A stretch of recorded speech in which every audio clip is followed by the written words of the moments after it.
What's going on, guys? So today we're unboxing the Shinobi 2. Now, I've only had this like a few days ago. I've always wanted to buy one, but since the Shinobi 2 was new, and I thought, this is my good chance. So I've unboxed it and I've had a little play around with it. I'm only just getting used to it. But when you open the box, it does actually look amazing.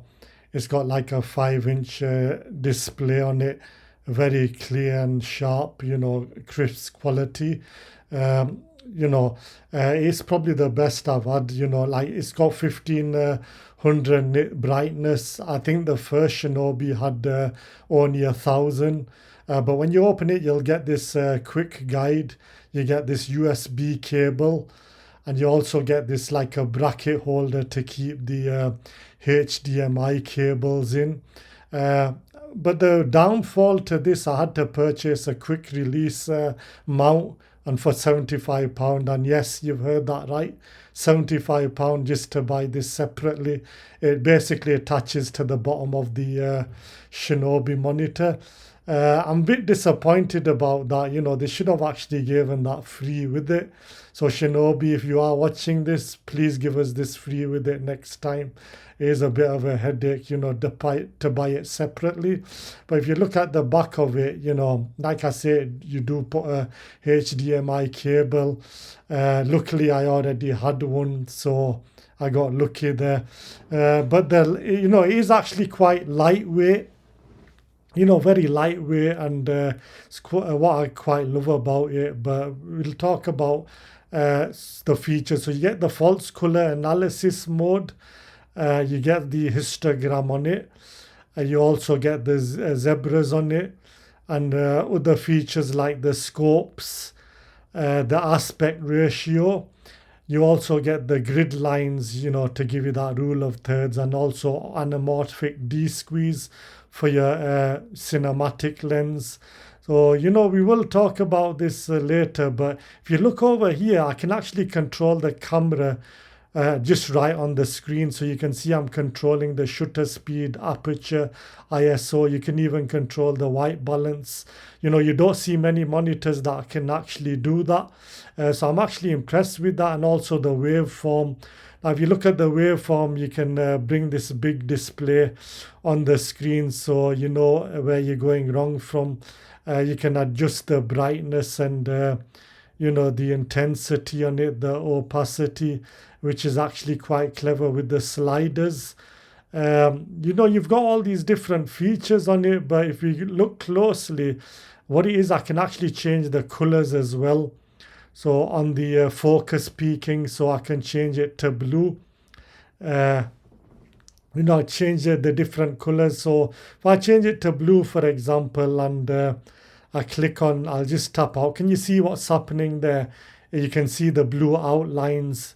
So it shows you, you can see the blue outline. So you can actually change the blue lines to whatever you want. So the waveform, you've got your different features on here, which we'll talk about later on in the video. So you can see here, you can actually change the different colors as well. So you got your black and white. You can even change it to black and white. Can you see here I'm changing the different colors of the focus peaking, and that's actually quite clever. You don't see this on many monitors here. I actually quite like that. And you can even change it to black and white here. So you can see here, I've changed it to black and white, and you can still see the purple lines, the magenta lines, which is clever. I've actually quite liked that about the different features. You can even change it to blue. It makes your workflow very easy. Even the different LUTs. Now I will talk about the LUTs here, because it does come with the inbuilt different LUTs. So they've actually given you the built-in ones. So you got your HLG, the PQ. So these are inbuilt, and you can actually put in your custom LUTs as well. Now what you see here on the screen, I've actually put in my inbuilt ones as well. So you can actually, these are like real-time viewing, so you can see what the LUTs will look like beforehand. It's just a shame you can't actually bake them into the video, but you can see what it looks like beforehand. But to show you this properly, I'm going to have to go into a different room later on. But if I turn it around, you can see I've got my HDMI cable, USB, and the batteries actually last long. Gives you a full day charge or even longer, depending on how long you go on with it, you know. But yeah, I'm actually quite impressed with that bit, you know. You can go on all day shooting. You know, the display is absolutely brilliant, you know, with your 1500 nits. I'm actually quite pleased about that, you know. So in bright daylights, you know, you can still see the screen, which is actually quite clever. Now I'm viewing the photos on the big screen. Now can you see, even on the photos, it's showing me the waveform, so you can still see the red outline on the images. So it tells you there. Can you see I'm toggling it on and off again? So if you've got photos already in the camera, it'll show you the waveform even already on your photos here. So yeah, I'm actually quite pleased about that. You know, it makes your workflow go easier. Even with these sliders, you know, you can go up and down, toggle on and off. So with the 1500 nit brightness, you know, you can't go wrong. So I'm in another room right now, and you can see here I'm actually showing you the LUTs, because you couldn't see them properly in the other room. So you can see here 8 different LUTs here. So if I go back into the LUTs here, you can see the difference it's making on the screen. So it tells you in real time what your actual footage is gonna look like beforehand. Like I say, it's a shame you can't actually bake in the LUTs. But you know, at least it gives you an idea what it looks like. So yeah, so there you go, guys.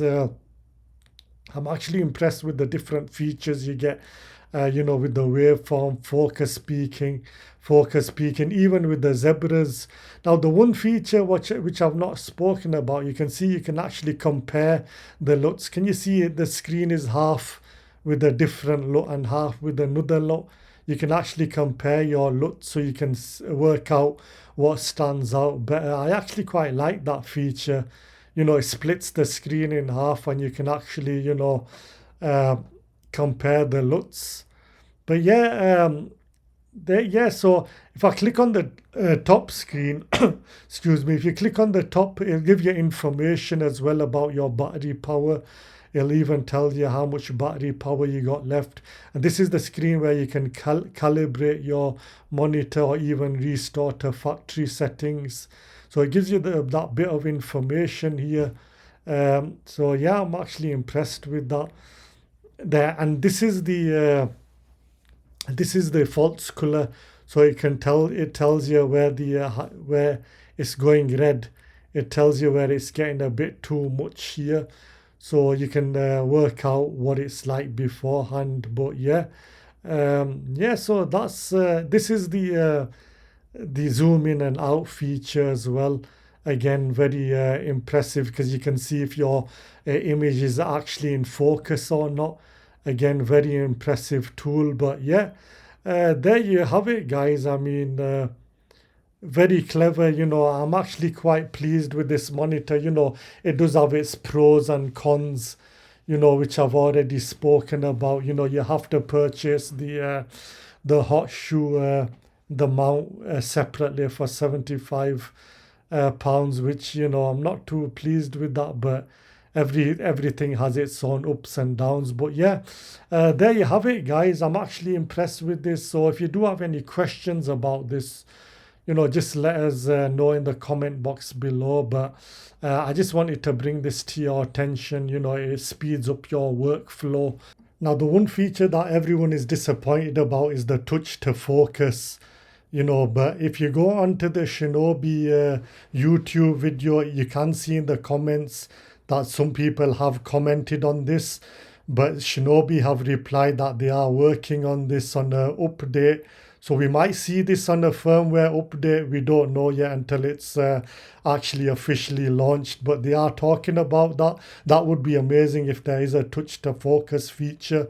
But yeah, overall guys, I would say this is a very good monitor, but because it's slim, what I'm going to say is if you put the battery on at the back, that slim, the lightweight goes away because you put a big bulky battery on. So it can lose the shape of the lightweight monitor, if that makes sense. But all in all, guys, I would say it is a good camera. Definitely worth going for. We might see some new features in further updates, so who knows.